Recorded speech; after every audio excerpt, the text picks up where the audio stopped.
மக்களே, குகுது குமாலி இன்னைக்கு எபிசோட்ல வேற மாதிரி இருந்தது. ஏன்னா குறிப்பா ஒரு நபரோட என்ட்ரி வேற மாதிரி இந்த எபிசோட பார்க்க வச்சிருக்குதுன்னு தான் சொல்லணும்.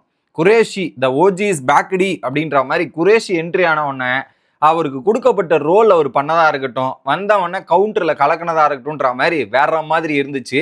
இன்னொரு பக்கம் அந்த கப்பிள்ஸ்குள்ள எவ்வளோ அண்டர்ஸ்டாண்டிங் இருக்கு, எவ்வளோ ஒருத்தர் புரிஞ்சிருக்காங்கன்ற மாதிரி அந்த விஷயத்த அந்த இடத்துல பார்க்கும்போதும் சரி, அவங்க பண்ண கிஃப்ட் மூலியமா நிறைய எமோஷன்ஸ் இருந்தது. அதை நிறையவே நம்மளால கனெக்ட் பண்ண முடிஞ்சுச்சு. அதை பத்தியே நம்ம டிஸ்கஸ் பண்ண போறோம். அப்படி என்னெல்லாம் இன்னைக்கு எபிசோட்ல நடந்தது அப்படின்றது தான் இன்னைக்கோட தொகுப்பு.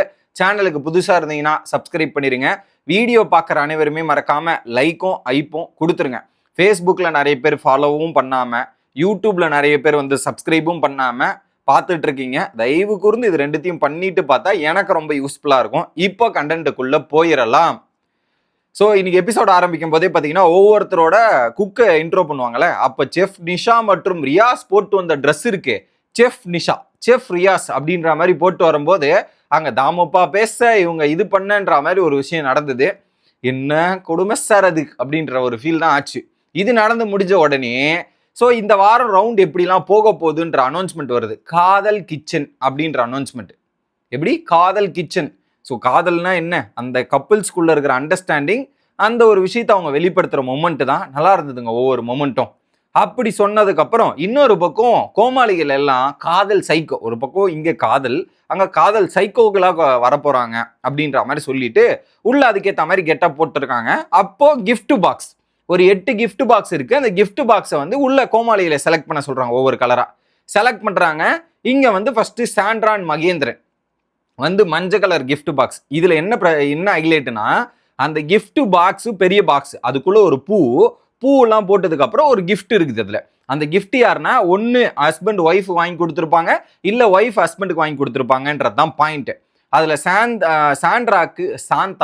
சாந்தாக்கு மகேந்திரன் வாங்கி கொடுக்குறாரு கிஃப்ட்.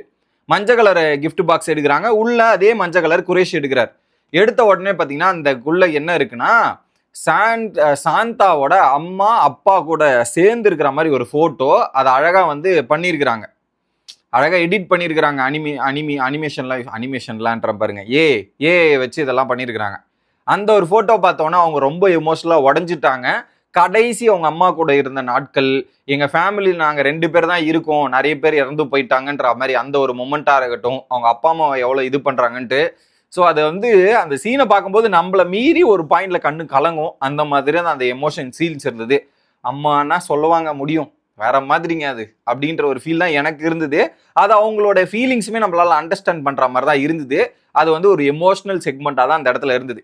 சரி, எமோஷனல் இருந்த உடனே அதை நீக்கிறதுக்கு ஒரு ஆள் வந்தார்ல, குரேஷி வேற மாதிரிங்க. உள்ள வந்தவன குரேஷி அந்த சூர்யாவோட கெட்டப், அந்த கெட்டப் போட்டு அவ என்ன தேடி வந்த அஞ்சல அந்த பாட்டு வருவார் இல்லையா, அந்த குரேஷி கெட்டப் போட்டு வந்து கவுண்டர் போட்டு மாதம்பட்டியை முடிச்சு விட்டாரு பாருங்க. வேற மாதிரி வருமானங்கள் கூட அதிகமா இருக்கலாம், ஆனா அவமானங்கள் அப்படின்ற கவுண்டரா இருக்கட்டும், ஒவ்வொருத்தரை பத்தி அவர் போட்டு வந்த விதமா இருக்கட்டும்ன்ற மாதிரி செமையா பண்ணிட்டாரு. எதுக்கு குரேஷி இந்த ஷோக்கு வேணும்ன்றத ப்ரூவ் பண்ணாருங்க அந்த இடத்துல.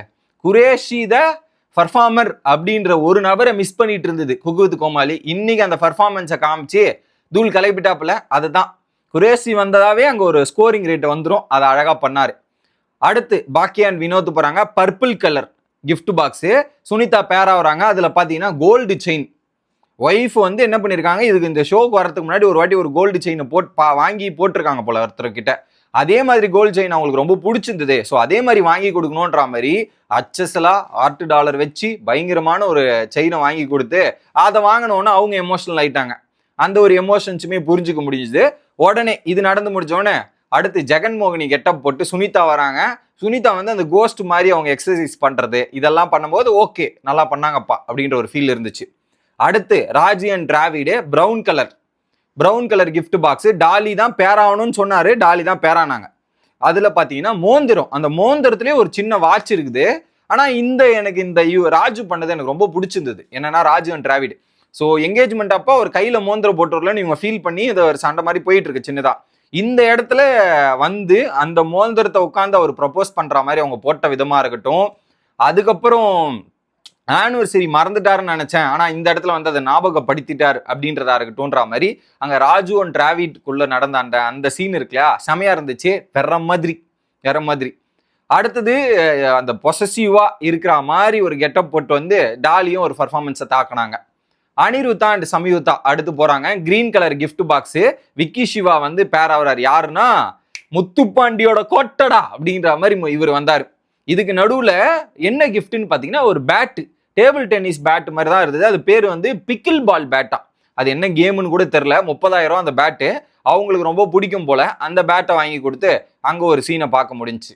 அடுத்து பெஸ்ட் கப்பிள், பெஸ்ட் சீன் அப்படின்னா அது சங்கீதா அண்ட் அரவிந்த் தான். அதுல குறிப்பா முத்துப்பாண்டியோட கேரக்டரை சூப்பரா விக்கி பண்ணிட்டு இருந்தாரு, சொல்லிதான் ஆகணும். சங்கீதா அண்ட் அரவிந்த் வந்தவொடனே பட்டர்ஃப்ளை போட்ட மாதிரி ஒரு கிஃப்ட் கவரிங் அதை எடுக்கிறாங்க. இதுல சங்கீதா அரவிந்த் கிஃப்ட் கொடுக்குறாங்க. இதெல்லாம் பார்க்கும்போது கொஞ்சம் மன வருத்தமா இருக்கு. சரி ஓகே விடுங்க அப்படின்ற மாதிரி தான் இருக்கணும். ஏன்னா கிஃப்ட் நான் நிறைய பேருக்கு கொடுத்து பழக்கம், வாங்கி பழக்கம் இல்லையா, அதனால அதை பார்க்கும்போது சின்ன வருத்தங்கள் இருந்துச்சு. அதுல குறிப்பா அவங்க வரைஞ்சாங்க பாருங்க, அதெல்லாம் பார்க்கும்போது ஏன்டா பழைய நினைவுகளை நினைவுபடுத்துறீங்க அப்படின்ற மாதிரி தான் இருந்தது. அதுல கிஃப்டை ஓபன் பண்ண உடனே அந்த கிஃப்ட்ல ஒரு ஸ்கெட்ச் டிராயிங் பண்ணியிருக்காங்க. யாரன்னா அரவிந்த டிராயிங் பண்ணியிருக்காங்க. அதுல வேர்டிங்ஸ் லெட்டர் எழுதியிருக்காங்க. யார் எழுதுனதுன்னு பாத்தீங்கன்னா 9 மணி நேரம் கஷ்டப்பட்டு அதை லெட்டர் டிராயிங் பண்ணி வரைஞ்சது யாருன்னா சங்கீதா. அதுவும் அவ்வளோ அழகா செமையா ப்ரெசென்ட் பண்ணி வரைஞ்சிருக்கிறாங்க. அதுல குறிப்பா ஒவ்வொரு லைன்ஸ் இருக்கு இல்லையா, அது பயங்கரமா செதுக்கின மாதிரி இருந்தது. அந்த லைன்ஸ் எல்லாமே அந்த லைனை படிக்கும் போது இந்த மாதிரி இல்லடா இருக்கணும் அப்படின்ற ஃபீல் எல்லாருக்கும் வர வச்ச மாதிரி இருந்தது. ஸோ அதில் குறிப்பா அரவிந்த் சங்கீதாக்காக கொடுத்து வச்சிருக்கணும் அப்படின்றதான் எனக்கு தோணுச்சு. எனக்கு பெஸ்ட் சீனா அந்த இதுதான் இருந்தது. இன்னொரு பக்கம் அந்த ஓல்டு கெட்டப் போட்டு அன்சர் வரக்கூடாதுன்னாங்க, அன்சர் தான் வந்தாரு.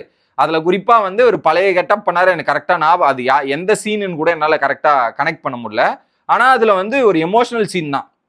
ஃபர்ஸ்ட் வந்து ஆன்சர் பண்ணப்ப வேற மாதிரி இருந்தாரு. அடுத்து ஒரு பிரேக் விட்டுட்டு லவ் பிரேக்அப் சீனுக்கு அப்புறம் அவர் வந்து ஒரு சம்பவம் பண்ணியிருப்பாரு பாருங்க, வேற மாதிரி விஜின்ற டைலாக் பண்ணும்போது அது ஒரு குவைட் எமோஷனல், நல்லா இருந்துச்சு. அடுத்து Manjunathan and Rajeshwari blue colour gift box select பண்றாங்க. ப்ளூ கலருக்கு அங்க ராமர் செலக்ட் ஆகிறாரு. இங்க கிஃப்ட் ஓபன் பண்ண அருணா கயிறு வெள்ளியில. அந்த அருணா கயிறு வந்து எல்லாருமே சிரிச்சாங்க. பட் அவங்க அதை போட்டு பார்க்கணும்னு பல நாள் ஏக்கம், பல நாள் போராட்டம் அப்படின்ற மாதிரி தான் இருந்தது. அதுக்கப்புறம் ராஜு வாங்கி கொடுத்து அதுல குறிப்பா ஹைலைட் ஆஃப் த ஃப்ரேமே என்னன்னா மஞ்சுநாதன் வெக்கப்படுறது தான் அங்க ஹைலைட்டாவே இருந்தது. அது சூப்பரா இருந்ததுங்க. இது வில்லேஜ் சைடு இந்த மாதிரி அந்த ஒரு சீன் பங்கம். அடுத்து சித்து அண்ட் ஸ்ரேயா. அதுல குறிப்பா வந்து ஸ்ரேயா தான் கிஃப்ட் வாங்கி கொடுக்குறாங்க சித்துக்கு. Red colour gift box. என்ன கிஃப்ட்னு பார்த்தா வாட்ச். அந்த வாட்சை அவர் ரொம்ப நாளா தேடிட்டு இருந்தாரு போல. அந்த வாட்சை வாங்கி கொடுத்துட்டு இத்தனை நாளா டைம் மோசமா இருந்தது, இதுக்கப்புறம் டைம் மாறும் அப்படின்ற மாதிரி அவங்க கொடுத்துருந்தாங்க. இவங்களுக்கு வந்து யாருன்னு பாத்தீங்கன்னா பேய் வந்து பாத்தீங்கன்னா யாரடி நீ மோகினியில அந்த நயன்தாராக்கு தங்கச்சியா இருப்பாங்களே, அவங்க கெட்ட போட்டு ஒரு சூப்பர் சிங்கர் வர்ஷா செமையா பண்ணாங்க. அவங்க வந்து பாட்டு பாடின விதமா இருக்கட்டும், அந்த பர்ஃபார்மன்ஸும் செமையா டைலாக்லாம் பேசினாங்க. முதல் நாளே வந்து கலக்கினாங்கன்னா வர்ஷா வேற மாதிரி பண்றாங்க. வர்ஷாவை கூட நீங்க கோமாளியா போட்டுடலாம்னு நினைக்கிறேன். Finally Nisha and Riyas sky blue colour, Pugazh கோமாளியா வராரு. ரிங்கு. ஸோ அந்த ரிங்கில் வந்து 4 டைமண்ட் இருக்கு. ஒவ்வொரு டைமண்டும் ஒவ்வொரு அவங்க ஃபேமிலியில் இருக்கிற ஒவ்வொரு நம்பரை மீன் பண்ற மாதிரி கொடுத்து அங்க ஒன்று நடந்து முடிஞ்சுது. இதுக்கு நடுவுல அங்க ராஜேஸ்வரி அந்த மஞ்சுநாதன் அங்க முட்டி போட்டு ஒரு சீன் நடந்தது. அதுக்கப்புறம் இவங்க யாரது சாந்தான் மகேந்திரன் வந்து அந்த முட்டி போட்டு அங்க ஒரு சீன் நடந்தது. இது ரெண்டுமே நல்லா இருந்தா அதை சொல்ல மறந்துட்டேன். ஸோ இந்த பேரிங்லாம் நடந்து முடிஞ்சுதா. இதுல என்ன ட்விஸ்ட்னா அசிஸ்டன்ட் குக்கு தான் இன்னைக்கு மெயின் சமையல் சமைக்க போறாங்க, மெயின் குக்கெல்லாம் ஹெல்ப் பண்ண போறாங்க அப்படின்ற ஒரு திடுக்கிடும் தகவலை போட்டு விட்டாங்க. அதை தாண்டி அட்வான்டேஜ் டாஸ்க்னா கிரியேட்டிவ் பேன் கேக் பண்ணணும். அந்த பேன் கேக் டிஃப்ரெண்ட் ஷேப்ஸ் இருக்கும். இது எத்தனை நாள் அடைச்சமாவே அரைப்பீங்கன்றது தான் எனக்கு ஃபீல் ஆச்சு. ஆனா இதுல என்ன, உங்க ஹஸ்பண்டோட உங்க ஒய்ஃபோட போட்டோவோ இல்ல ஹஸ்பண்டோட போட்டோவோ வரையணுன்ற மாதிரி ஒவ்வொருத்தரும் வரைஞ்சாங்க பாருங்க. அதெல்லாம் சரியான சிரிப்பு அந்த இடத்துல. அது ஆனா அந்த இடம் மட்டும் கொஞ்சம் லென்த்தியா போற மாதிரி இருக்கும் அந்த அட்வான்டேஜ் டாஸ்க் மட்டும். பட் அந்த போட்டோ அவங்க வரைகிறதெல்லாம் ஃபன்னா இருக்கும். அதுக்கு முன்னாடி அந்த அளவுக்கு இருக்காது. இது முடிஞ்ச உடனே கவுண்டிங் வராங்க. ராஜு 14, பாக்கியா 12, நிஷா 10, சாந்தா 15ல் 3, சம்யுக்தா 5, மஞ்சுநாதன் 12, அரவிந்த் 6, சித்து 6. ஸோ ஆப்வியஸ்லி யார் வின்னர்? ராஜு மற்றும் டாலி இந்த டாஸ்கோட வின்னரா மாறிட்டாங்க. இதுக்கு நடுவில் இந்த ட்ரையாங்கல் மாதிரி சீன் போடுற மாதிரி ஒரு சில விஷயங்கள் நடக்கும். இதெல்லாம் எதுக்கு அப்படின்ற மாதிரி தான் இருந்தது. ஒரு டாஸ்க்குக்காக இப்படியா அப்படின்ற மாதிரி தோணுச்சு. ஆனா இந்த வாட்டி ஜெயிச்சிருக்கிறாங்க, டேஞ்சர் ஜோன்ல இருக்கிறாங்க, இங்க இருந்து தப்பிச்சு போவாங்கன்னு நினைக்கிறேன். ஏன்னா அது ராஜு ஒரு பக்கம் டிராவிட் வந்து ராஜு டாஸ்க் வின் பண்ண கூட வேண்டாம் வேண்டாம் செலிப்ரேட் பண்ணாதன்ற மாதிரி சொல்லிட்டு இருந்தாரு. ஏன்னா போன வாட்டி அட்வான்டேஜ் வின் பண்ணி அவங்க டேஞ்சர் ஜோனுக்கு போனாங்க, திரும்ப அட்வான்டேஜா எதுக்கு அப்படின்ற ஒரு ஃபீல் புரிஞ்சுக்க முடிஞ்சு. இதுதான் இன்னைக்கு எபிசோட்ல நடந்த தருணங்கள். நீங்க இந்த கோமாளி பேரிங் கப்பிள்ஸ்குள்ள இருக்கிற அண்டர்ஸ்டாண்டிங்லாம் பார்க்கும்போது இன்னைக்கு எபிசோடு கொஞ்சம் ஒர்த்தா இருக்கும். அந்த சீன் வரையும் பார்க்கும்போது செமையா இருக்கும், என்ஜாய் பண்ணலாம்னு நினைக்கிறேன். உங்களோட கருத்துக்களை கமெண்ட் செக்ஷன்ல சொல்லுங்க. அடுத்த வீடியோல வந்து சந்திக்கிறேன். Bye guys.